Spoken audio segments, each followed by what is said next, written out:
What's up? This is not how World War II went. These are TVT in the Silver League. Something about UK. Something about World War II. I'm just did like 100 of these coaching videos in a row, so I'm not reading the chat. I'm sorry. I'm not gonna read the chat.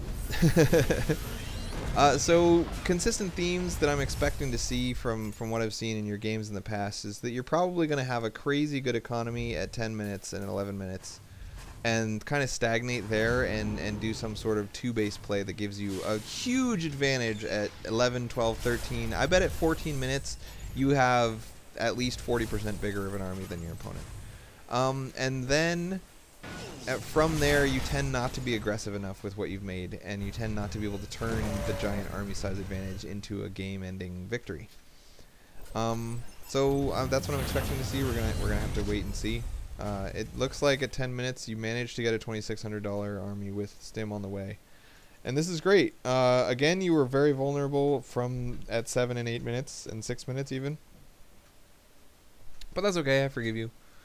Because you didn't attack, so whatever. It's okay to be vulnerable at times when people don't attack. And in the Silver League, I suspect that it's going to be very rare for you to see a well-executed tank push.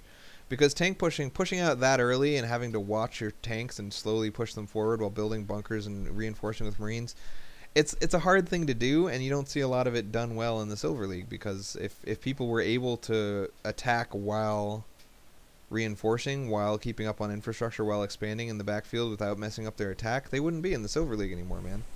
So this is why I really like fast expanding in the Silver League, is because it's so safe. People aren't going to attack you, because if they did, it's just going to screw them over even more than it screws you over.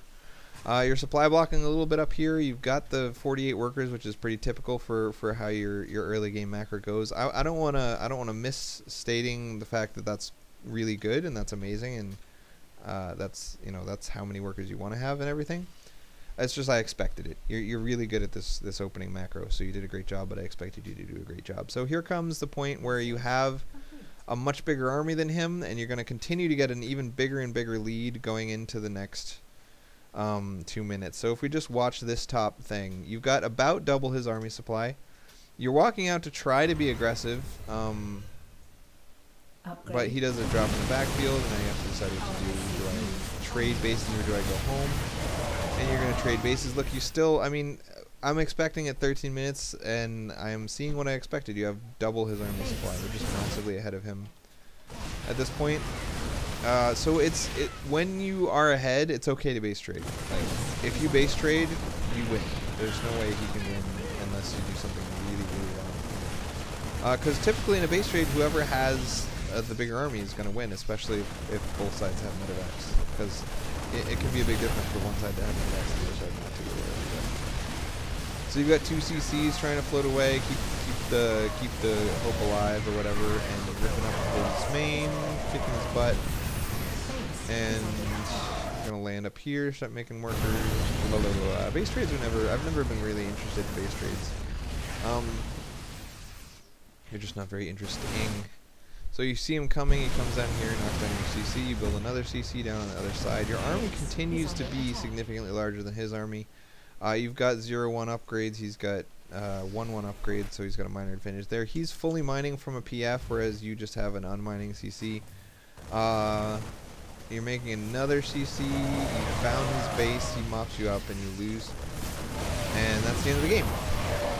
So I think his hidden PF kind of gave him the victory there. You did have a bigger army, and there's really no excuse for losing any units until an actual battle comes, because he's popping out units out of his buildings just a couple at a time. So any losses you take between here and the end of the game there's no real excuse for them. So you've got this $3,000 army, you walk over here. So your army is kind of split up into different chunks. You've got your medevacs not with your Marines. Your Marines are separated into giantly distant portions.